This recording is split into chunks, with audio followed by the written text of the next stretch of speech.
Olá, aqui é Regina Navarro Lins, psicanalista e escritora.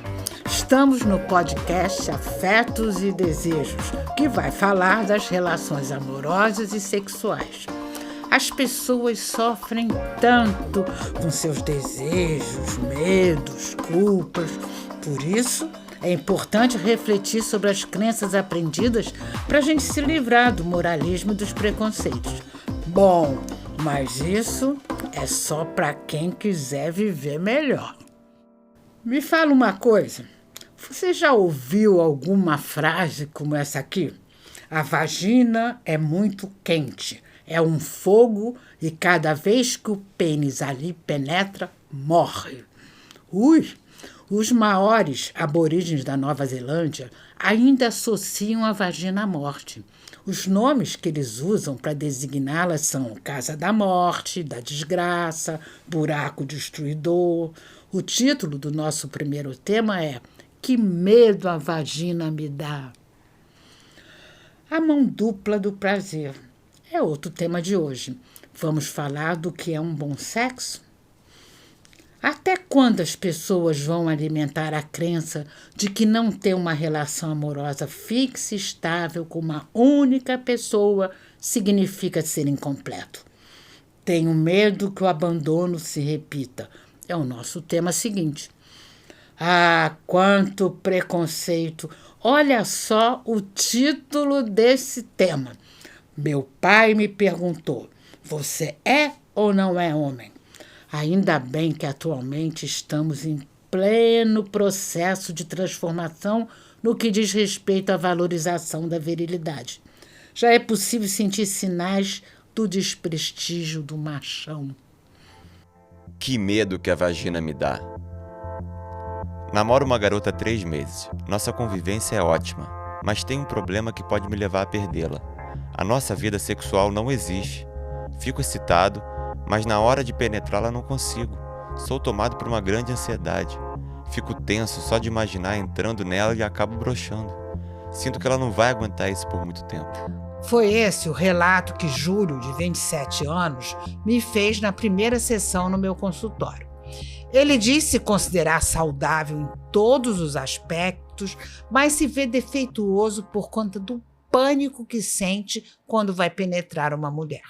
Para ele, a vagina é vista como um grande perigo e o que o faz temer nunca conseguir ter uma relação sexual completa.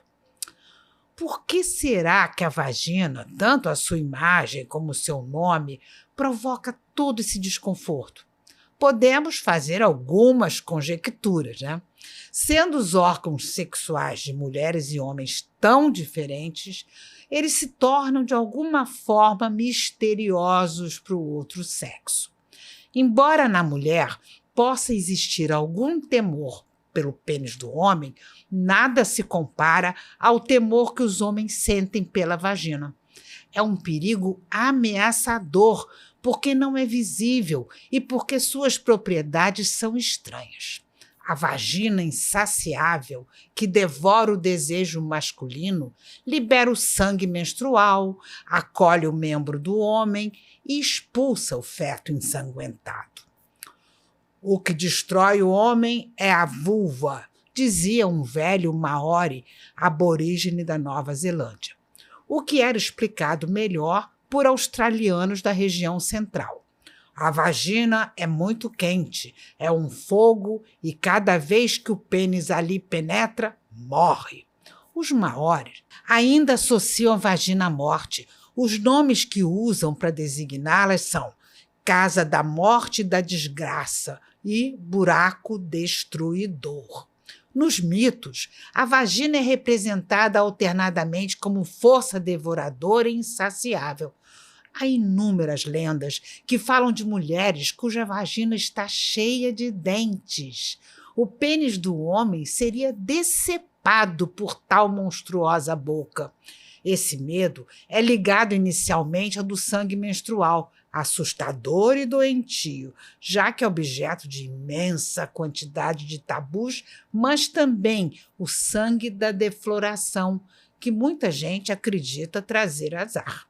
A palavra tabu foi incorporada ao nosso vocabulário pelo capitão James Cook, que, numa expedição ao Pacífico Sul em 1760, registrou o seu uso entre os insulares da Polinésia. Eles usavam o termo para designar, entre outras interdições menores, o sangue menstrual. Os Barua da Nova Guiné assumem postura de nojo e repulsa diante desse mesmo sangue. Eles acreditam que a força do homem se esvai diante do contato com a secreção feminina. As mulheres Barua, durante a menstruação, ficam isoladas do seu grupo social, entenda assim bem longe, proibidas de tocar em alimentos ou tocar em outras pessoas. Simone de Beauvoir observa que, na maioria das representações populares, a morte é mulher. O caos de onde tudo saiu para onde tudo deve voltar. A escritora americana Camille Paglia especula que os mitos em relação à vagina são transcrições diretas do poder feminino e do medo masculino. O horror de ser castrado no momento do ato sexual atribui poder às mulheres. A vagina dentada é um símbolo poderoso de castidade, acentuando o mistério da sexualidade feminina, especialmente da anatomia vaginal e seu poder. A representação mais atual desse fenômeno é a aranha viúva negra. Ela permite sexo para a reprodução e depois mata seu parceiro. A vagina dentada também permitiria a penetração apenas para a castração depois do ato. No Ocidente, no século XII, vários textos aconselhavam os homens a tomar distância em relação à mulher devido ao seu desejo sexual incontrolável. Na França, o bispo Etienne de Fougères, falando sobre as mulheres, exorta os homens a mantê-las bem trancadas. Alegava que, se elas estivessem entregues a si mesmas, sua sexualidade se exacerbaria de tal forma que procurariam se satisfazer com os empregados ou então entre si. Hoje, apesar dessas crenças sobre a vagina e a sexualidade feminina serem vistas como absurdas para muita gente, no inconsciente, elas parecem ainda exercer enorme influência.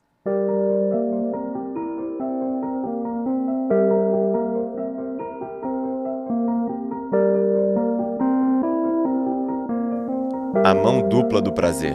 A minha grande frustração na vida é o sexo. Eu sou casada há 12 anos e meu marido não se preocupa com o meu prazer. Faz um sexo apressado, ejacula logo, esquece que eu existo. Quando eu tento sugerir alguma coisa, ele me corta e me dá uma resposta bem machista. Diz que no sexo também é o homem que tem que guiar a mulher. Esse marido parece viver no século XIX. Nessa época, a mulher tinha que ficar impassível, permitindo que o marido tivesse prazer com seu corpo inerte. Havia até lençóis com furo todo bordado, onde o homem inseria o pênis, sem contato algum com o resto do corpo da mulher. Foram criadas diversas teorias afirmando que a mulher não gostava de sexo, que seu único prazer era criar filhos. Até hoje, poucos veem o sexo como algo bom, natural, desejável e, por isso, não se dispõem a proporcionar e receber prazer livremente. É grande o número de homens e mulheres que sofrem por conta de seus desejos, medos, culpas, frustrações. Penso que para o sexo ser bom é importante perceber o outro e prolongar o ato sem pressa alguma de chegar ao orgasmo. Cada movimento produz sensações e emoções variadas que vão se ligando aos movimentos do outro e produzindo novas sensações. O ato sexual pode ser uma comunicação profunda entre as pessoas e, para isso, é importante que não se tenha nada planejado, sendo criação contínua em que nada se repete.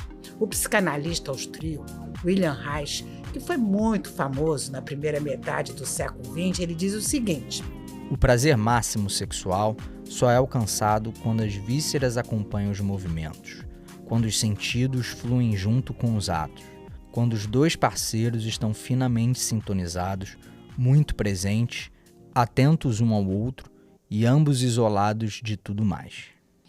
Muitos se perguntam por que o sexo precisa de ensinamentos se é algo da natureza. Na realidade, não é necessária aprendizagem quando se trata do sexo para a procriação, mas para o prazer é preciso aprender sim. Desde a antiguidade, chineses, indianos, árabes desenvolveram técnicas sofisticadas que estão nos manuais sobre sexo. Para os chineses, muitos conhecimentos acumulados pelos taoístas foram registrados nos livros de almofadas, em que o prazer do sexo é visto como uma arte a ser dominada por ambos os parceiros no interesse do prazer mútuo.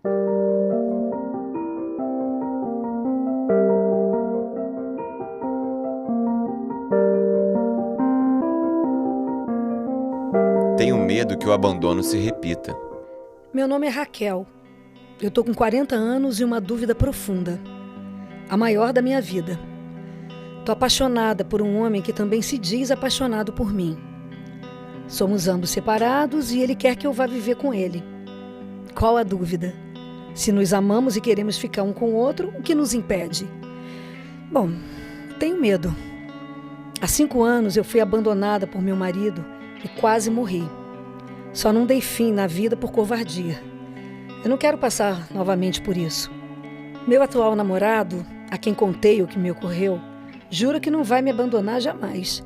Meu marido também jurava isso.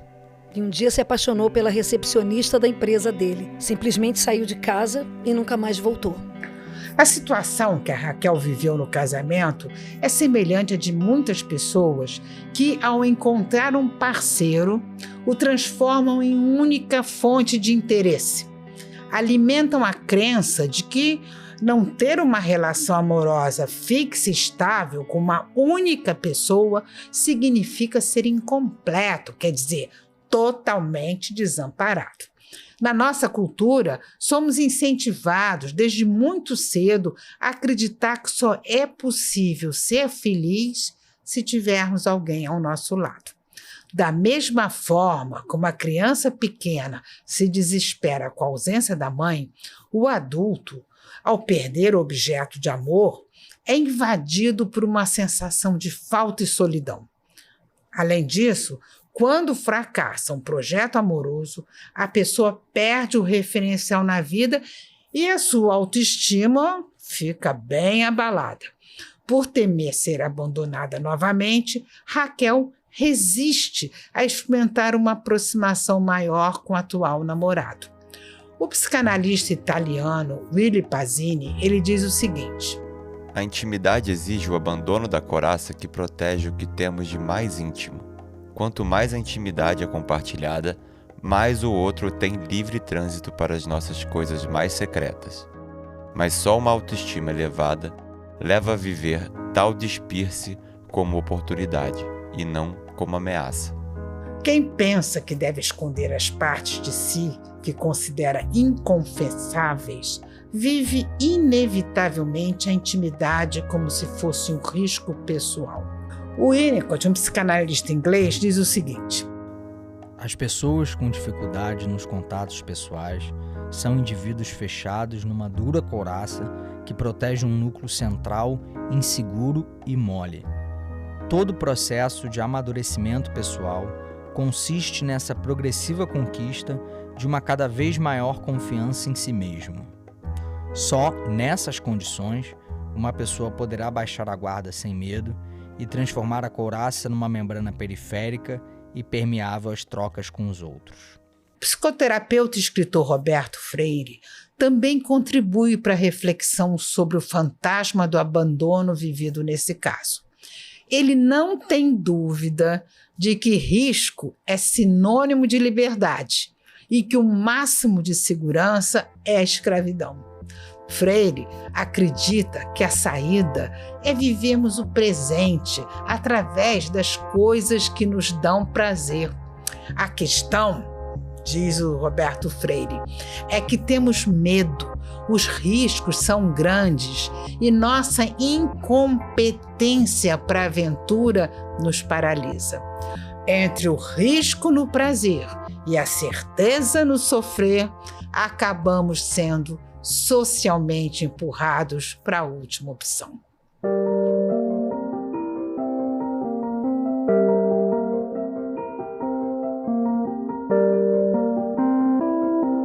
Meu pai me perguntou: você é ou não é homem?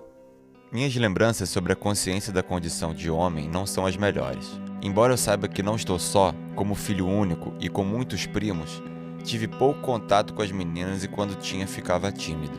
Acho que eu estava com uns 12 ou 13 anos, quando a filha de uma amiga da minha mãe me abraçou e eu me encolhi. Meu pai e 2 primos que estavam por perto debocharam de mim. Lembro de ter ficado trêmulo. Meu pai se aproximou e, com um tom de voz autoritário, perguntou: você é ou não é homem? Todos riram de mim. Nunca vou esquecer o constrangimento que senti. As sociedades patriarcais utilizam métodos variados para transformar um menino em homem de verdade. Mas essa identidade masculina é adquirida com um grande esforço. A menstruação da menina no início da adolescência não deixa dúvida nenhuma de sua identidade feminina. Nesse momento, ela passa de menina a mulher. No homem, ao contrário, um processo educativo deve substituir a natureza. Pela atividade sexual que desempenha, o homem toma consciência de sua identidade e virilidade. É considerado homem quando seu pênis fica ereto e ele come uma mulher. E isso deve acontecer o mais cedo possível. De maneira explícita ou não, é pressionado pelos amigos ou pelo próprio pai, às vezes de forma patética.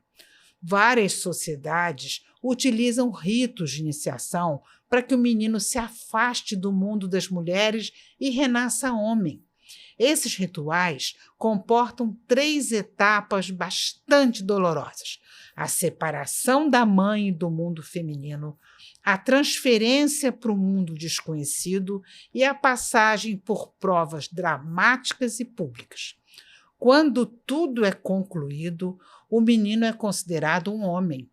Em diferentes culturas e épocas, observa-se a preocupação de que os filhos sejam contaminados pelas mães. Acreditam que, se não forem afastados delas, não é possível se tornarem homens adultos. Geralmente, o primeiro ato de iniciação masculina é arrancar o filho da mãe entre os 7 e os 10 anos. Os Sâmbia, da Nova Guiné, anunciam o começo da iniciação dos meninos pelo som das flautas. Eles são arrancados de suas mães e levados para a floresta, onde durante 3 dias são chicoteados até sangrar para a pele se abrir, estimulando o crescimento. As surras são dadas com folha de urtiga e eles devem sangrar pelo nariz. Só assim acreditam poder se livrar dos líquidos femininos que os impedem de se desenvolver. Depois de separados, os meninos não podem mais falar, tocar ou mesmo olhar para suas mães até atingir plenamente o estado de homem, quer dizer, quando se tornarem pais. No Ocidente, onde os rituais de iniciação não são claramente definidos, a masculinidade necessita ser provada durante toda a vida do homem, sempre havendo o risco de se ver diminuído ao nível de condição feminina. Para corresponder ao ideal masculino da nossa cultura, o homem tem que rejeitar uma parte de si mesmo, lutando para não se entregar à passividade e à fraqueza. No momento atual, estamos em pleno processo de transformação no que diz respeito à valorização da virilidade. Já é possível sentir sinais do desprestígio do machão. O homem que fica triste, chora, adquire um novo valor, o do homem sensível.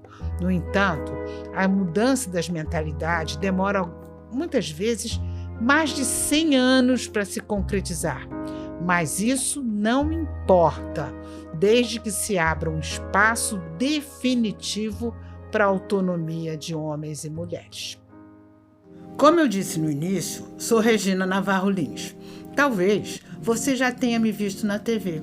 Fui por vários anos a especialista em relacionamento amoroso do programa Amor e Sexo da TV Globo e comentarista da Globo News. Estudo esse tema há bastante tempo.